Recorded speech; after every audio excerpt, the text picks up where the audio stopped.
successifs de l'Agence internationale de l'énergie atomique a conduit l'Iran à dépasser une par une toutes les limites fixées dans le cadre de l'accord de 2015. L'Iran a ainsi accumulé un stock d'uranium enrichi plus de 48 fois supérieur à la limite de 300 kg fixée par l'accord de 2015. Cela inclut plus de 450 kg d'uranium enrichi à 60%, alors que l'accord de 2015 définit une limite d'enrichissement à 3,67%. Je le rappelle, 48 fois supérieure. Limite de l'accord 3,67%, taux d'enrichissement 60%. Ces 450 kg de matière, s'ils étaient enrichis à des niveaux militaires, permettraient la production de 10 engins nucléaires. L'AIEA a souligné dans ses rapports que l'Iran était le seul État non doté de l'arme nucléaire à enrichir à de tels niveaux. De telles activités n'ont aucune justification crédible dans le cadre d'un programme civil. Là encore, c'est l'AIEA qui le dit, en toute indépendance, en tout professionnalisme. L'Iran a en outre imposé depuis plusieurs années des restrictions sans précédent aux activités de surveillance et de vérification de l'AIEA. Dès avant les frappes de juin 2025, l'agence indiquait avoir, et je la cite, perdu la continuité de connaissances sur des pans entiers du programme nucléaire iranien.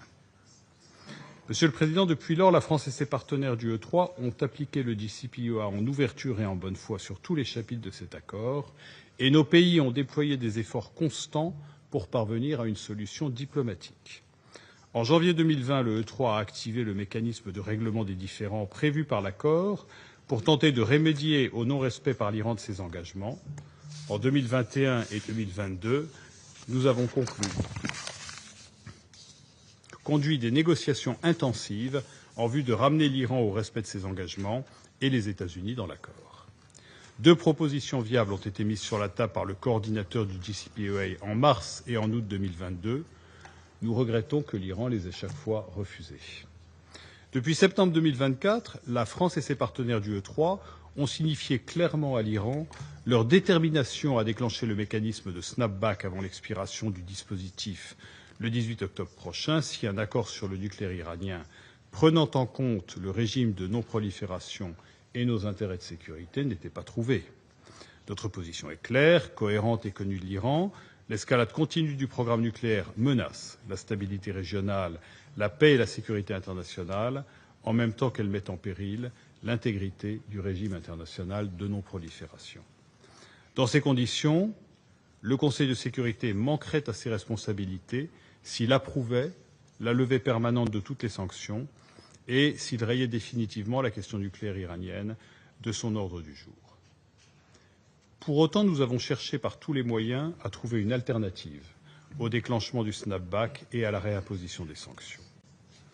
En juin dernier, la France n'a ni participé ni soutenu les frappes contre le programme nucléaire iranien, soulignant au contraire l'impérieuse nécessité d'un encadrement diplomatique comme seule option apte à assurer une réponse durable au programme nucléaire. En juillet dernier, nous avons pris acte de l'impossibilité d'aboutir à une solution négociée d'ici la fin de l'été et nous avons mis sur la table, nous-mêmes, E3, une offre d'extension temporaire de la résolution 2231 dont l'objet est de créer un espace pour la diplomatie, en juillet. Cette offre est assortie de demandes raisonnables, car elle recouvre les obligations de l'Iran au titre de son accord de garantie généralisée, raisonnable et atteignable, car calibré pour être techniquement réalisable dans les délais impartis.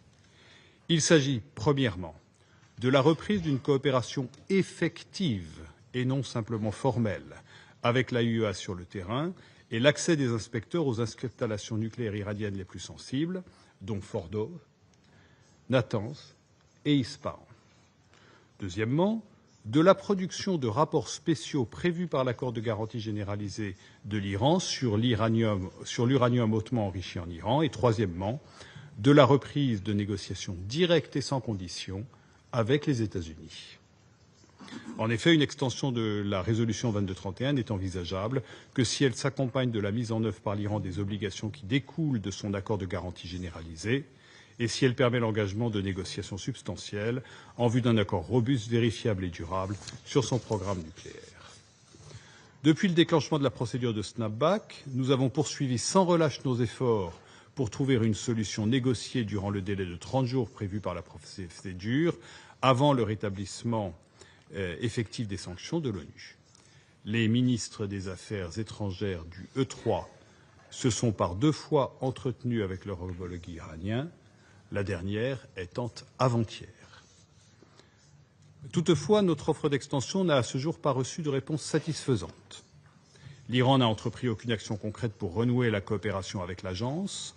L'accord annoncé le 9 septembre au Caire entre l'Iran et l'AIEA, s'il définit les modalités d'une potentielle reprise de la coopération, ne comporte aucun calendrier de mise en œuvre.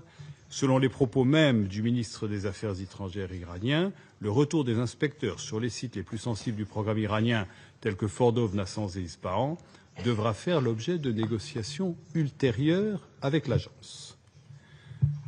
L'AIEA, de surcroît, n'est pas en mesure de garantir la localisation ni l'état du stock de 450 kg d'uranium hautement enrichi à 60%. Le dernier rapport de l'agence, en date du 4 septembre, qualifie pourtant ce stock, et je cite, d'extrêmement préoccupant et souligne l'urgence d'en vérifier la situation. Enfin, la négociation avec les États-Unis n'ont à notre connaissance pas repris. Nous n'avons donc d'autre option que de soutenir la poursuite de la procédure de snapback qui conduira, sauf décision contraire de ce Conseil ultérieurement, à rétablir au 28 septembre les régimes de sanctions adoptés par lui avant 2015 à l'égard de l'Iran. Monsieur le Président, et je conclurai par là en priant les membres du Conseil d'excuser ma longueur, mais les objections soulevées le méritaient. Monsieur le Président, notre engagement en faveur d'une solution diplomatique reste entier. Les ministres du E3, qui se sont entretenus avant-hier, disais-je, avec le ministre des Affaires étrangères de l'Iran, le lui ont dit à nouveau avec la plus grande clarté.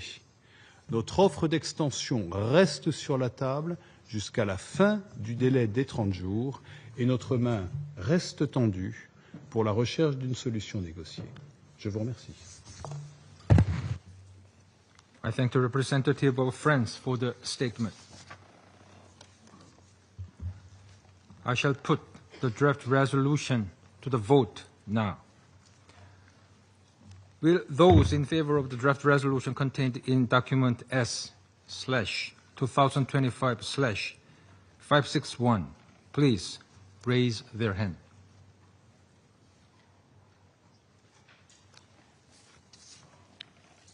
Those against?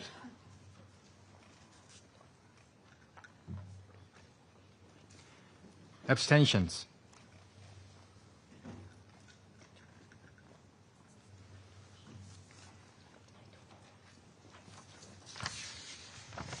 The result of the voting is as follows.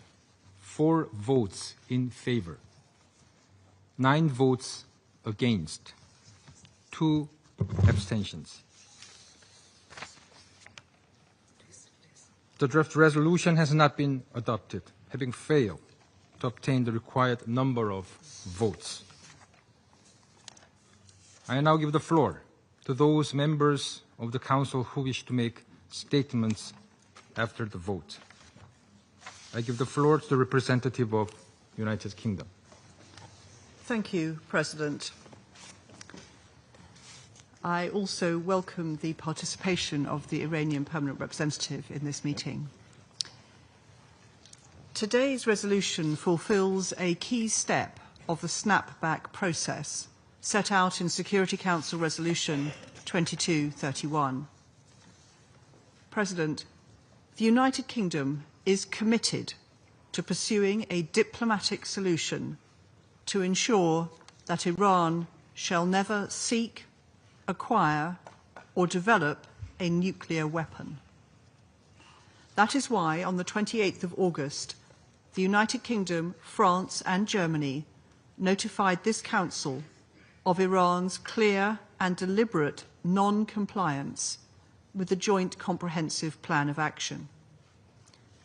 We have urged Iran to address international concerns regarding its nuclear program, which the International Atomic Energy Agency has been unable to confirm is exclusively peaceful. Iran's nuclear escalation has been detailed in more than 60 reports by the IAEA over 6 years. It includes the accumulation of a high-enriched uranium stockpile which lacks any credible civilian justification and is unprecedented for a state without a nuclear weapons program. President, the United Kingdom voted no on today's resolution because, if it were adopted, it would have permanently terminated 6 Council resolutions on Iran's nuclear program.